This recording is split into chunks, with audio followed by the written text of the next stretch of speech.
Good morning बच्चों। आज हम लोग हिंदी में पढ़ेंगे व्याकरण भाग। व्याकरण में पढ़ना है हमें क्रिया और विशेषण। मॉर्निंग बच्चों, आज मैं आपको व्याकरण का कुछ भाग बताने जा रही हूँ जिसमें है क्रिया। आज हम लोग क्रिया के बारे में बात करेंगे जिसको इंग्लिश में कहते हैं वर्ब। आप देखिए यहाँ पर चित्र बने हुए हैं।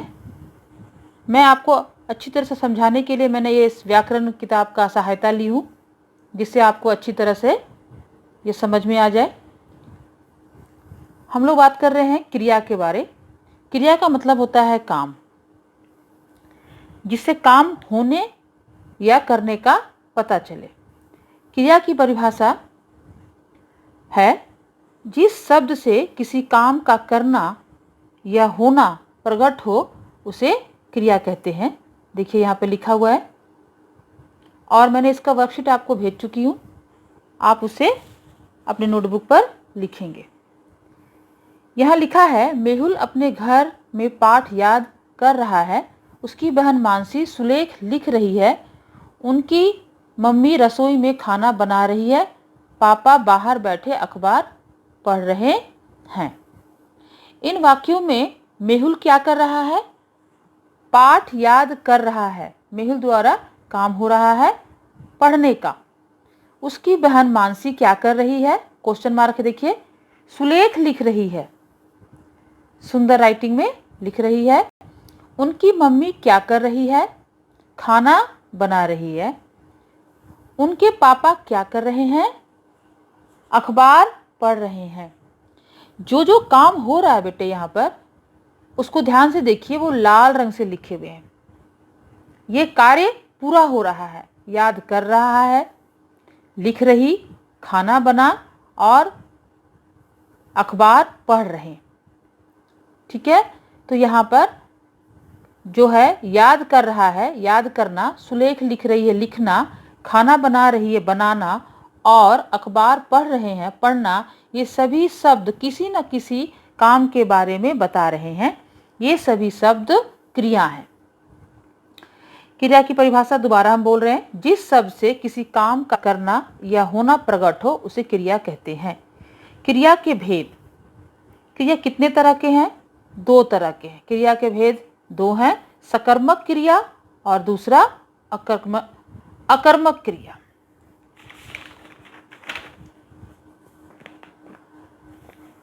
सकर्मक क्रिया क्या होता है?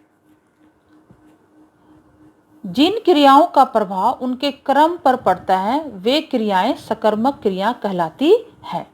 उदाहरण दिया है, जैसे बंदर फल तोड़ता है, बिल्ली दूध पीती है, अरुण पत्र लिखता है।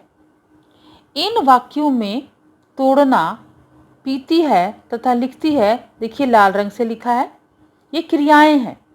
इन क्रियाओं के क्रम हैं फल, दूध तथा पत्र। इनसे ये काम हो रहा है, इनके बारे में बताया गया है। इन वाक्यों की क्रियाओं का फल इनके कर्ता पर न पड़कर क्रम पर पड़ रहा है, इसलिए इन वाक्यों की क्रियाएं सकर्मक है। दूसरा है अकर्मक क्रिया। जब वाक्य में क्रिया के साथ उनका क्रम नहीं होता, क्रम माने काम, तो उस क्रिया को अकर्मक क्रिया कहते हैं। जैसे प्रिया हंसती है, कुत्ता भौंकता है, शेर दहाड़ता है। इन वाक्यों में हंसती है, भागता है, सॉरी यहाँ पर गलत लिखा है, भौंकता आएगा, भौंकता है तथा दहाड़ता है, ये क्रियाएं आई हैं। इन क्रियाओं के कर्ता हैं प्रिया, कुत्ता तथा शेर। आगे देखिए, अब इन दोनों चीज की पहचान हम कैसे करेंगे, अकर्मक और सकर्मक की। सकर्मक तथा अकर्मक क्रिया की पहचान के लिए क्रिया के साथ क्या अथवा किसको लगाकर प्रश्न करना चाहिए। यदि क्या अथवा किसको का उत्तर मिल जाए तो क्रिया सकर्मक होगी, अन्यथा अकर्मक। जैसे हरि ने खाना खाया। प्रश्न है, हरि ने क्या खाया? उत्तर खाना। यहाँ उत्तर मिल गया हमें। यहाँ क्या का उत्तर मिल गया, अतः क्रिया सकर्मक है। सोनू सो रहा है। प्रश्न है, सोनू किसको सो रहा है? उत्तर खाली है। यहाँ पर हमें कोई उत्तर नहीं मिला। यहाँ किसको का कोई उत्तर नहीं मिला, अतः क्रिया अकर्मक है। अब हम लोग आगे चलते हैं। अब पढ़ेंगे विशेषण।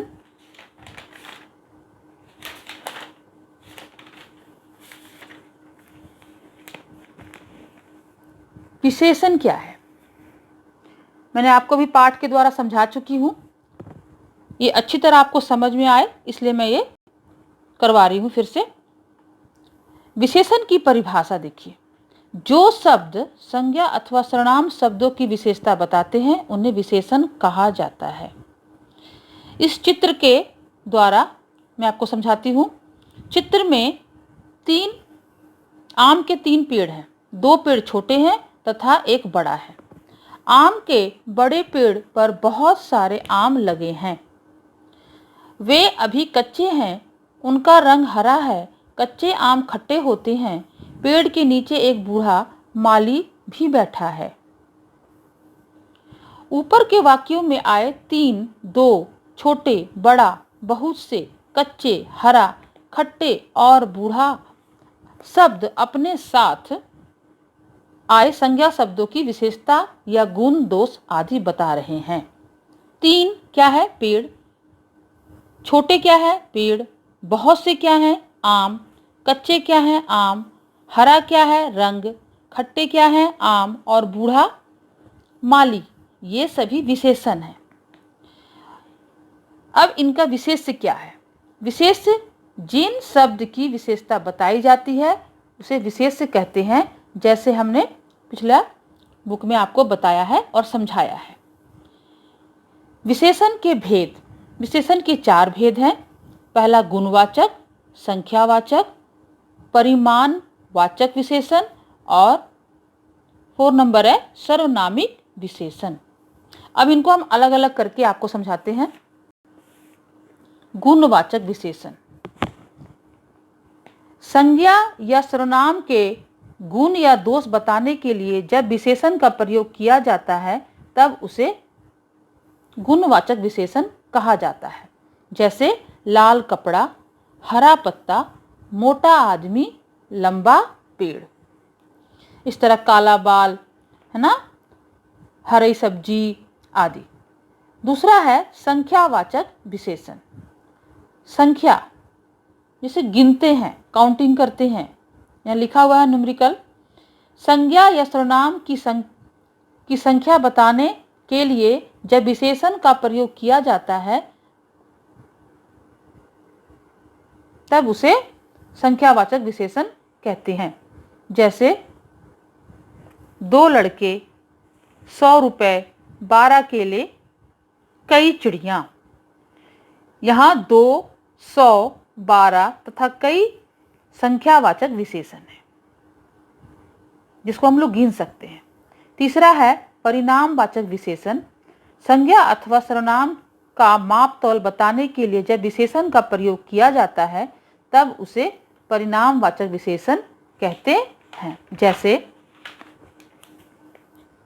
लिखा है यहाँ पर 5 किलो चीनी, 5 किलो दाल, 5 किलो आटा, कुछ भी हो सकता है। 1 लीटर दूध, 2 लीटर दूध, 10 लीटर आदि। उसके बाद है 2 मीटर कपड़ा, 1.5 किलो सेब। 5 किलो, 1 लीटर, 2 मीटर तथा 1.5 किलो परिमाणवाचक विशेषण हैं। परिमाण माने नापना, तौलना। उसके बाद है सर्वनामिक विशेषण 4 नंबर। जब संज्ञा की विशेषता बताने के लिए सर्वनाम का प्रयोग किया जाए तब उसे सर्वनामिक विशेषण कहते हैं। जैसे तुम्हारी घड़ी सुंदर है, यह पुस्तक मेरी है, मेरा भाई खेल रहा है, उस लड़की को बुलाओ। यहाँ पर जो बुलाने के लिए शब्द हैं तुम्हारा, यह, मेरा, ये सब सर्वनामिक विशेषण है। मेरे लिए, तेरे लिए, उसके लिए आदि। परंतु संज्ञा शब्द से पहले आकर उनकी विशेषता प्रकट कर रहे हैं, इसलिए सर्वनामिक विशेषण है। इन्हें संकेतवाचक विशेषण भी कहते हैं। इस तरह से आप अपने वर्कशीट का काम को पूरा करेंगे जो मैंने भेजा है आपको, क्रिया और विशेषण।